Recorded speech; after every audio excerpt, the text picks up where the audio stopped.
Hello बच्चों, मैं आपका गणित शिक्षक कमलेंद्र हूँ। आज हम लोग कक्षा 9 गणित की NCERT की किताब की प्रश्नावली 5.1 की प्रश्न संख्या 7 के हल को समझने का प्रयास करेंगे। जैसा कि आप देख रहे हैं, प्रश्न संख्या 7 में लिखा है कि यूक्लिड की अपगृहीतों की सूची में दिया हुआ अपगृहीत 5 एक सर्वव्यापी सत्य क्यों माना जाता है। यहाँ पर यह भी लिखा है कि ध्यान दीजिए कि यह प्रश्न 5वीं अवधारणा से संबंधित नहीं है। तो 5वीं अपगृहीत क्या है ये आपको पता होना चाहिए। उसमें लिखा है, आपने पढ़ा होगा कि पूर्ण अपने भाग से बड़ा होता है। अब इस अपगृहीत को सर्वव्यापी सत्य क्यों कहा जाता है?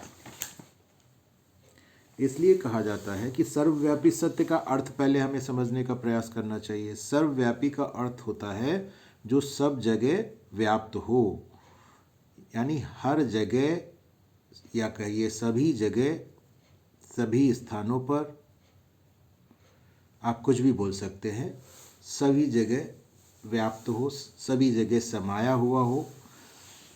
इसका अर्थ यह है सर्वव्यापी शब्द का। इसीलिए हम भगवान को भी सर्वव्यापी कहते हैं, क्योंकि भगवान को हम जानते हैं, या ईश्वर को हम जानते हैं कि ईश्वर कण कण में व्याप्त है, सब जगह व्याप्त है और हर कण में समाया हुआ है, हर प्राणी में समाया हुआ है।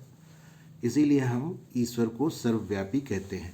ठीक उसी प्रकार यदि कोई गणित में कथन सभी स्थानों पर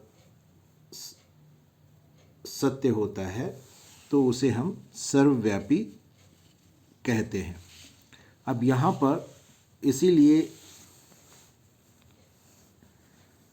इस अपगृहीत 5 को सर्वव्यापी सत्य कहा गया है, क्योंकि यह विश्व में सभी स्थानों पर और सभी वस्तुओं के लिए सत्य है। इसे मैंने लिखकर आपको समझाने का प्रयास किया है। आप देख सकते हैं, जैसा कि इसमें लिखा हुआ है, यूक्लिड की अपगृहीतियों की सूची में दिया हुआ अपगृहीत 5 एक सर्वव्यापी सत्य माना जाता है, क्योंकि यह विश्व में सभी स्थानों पर और सभी वस्तुओं के लिए सत्य है। अपगृहीत 5 आपको पता होना चाहिए, वो भी मैंने यहाँ पर लिख दिया है कि पूर्ण अपने भाग से बड़ा होता है। सर्वव्यापी का अर्थ क्या होता है उसे भी मैंने यहाँ पर लिख दिया है, जो हर जगह कह लीजिए या सभी जगह कह लीजिए व्याप्त हो, उपस्थित हो, मौजूद हो, या सभी वस्तुओं या प्राणियों में समाया हुआ हो। और समाया हुआ के लिए ही शब्द व्याप्त शब्द का प्रयोग करते हैं।